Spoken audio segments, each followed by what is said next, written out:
పేదవాడి ఆకలి తీర్చడానికో, దేశానికి అన్నం పెట్టే లేకపోతే రాష్ట్రానికి అన్నం పెట్టే రైతన్న ఆకలి తీర్చడానికో ఈ ప్రభుత్వం గనుక క్షణం పనిచేస్తూ త్వరితగతిన స్పందిస్తూ వారిని ఆదుకోవటానికి గనుక ముందుకొస్తే రాష్ట్ర ప్రజలందరూ అభిమానిస్తూ ప్రభుత్వాన్ని ముఖ్యంగా అభినందిస్తూ ముఖ్యమంత్రి గారిని కూడా అభినందిస్తారు.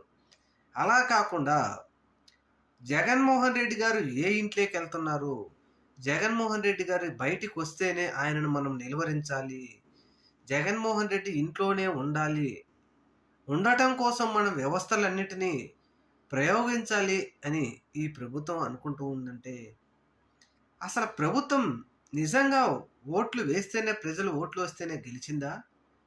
లేదంటే దేశం మరియు రాష్ట్రంలోని ప్రజలు నమ్ముతున్నట్టుగా ఈవీఎంలతోనే గెలిచారా అని ఇప్పుడు రాష్ట్ర ప్రజలకు ఒక పెద్ద అనుమానం కలుగుతా ఉంది.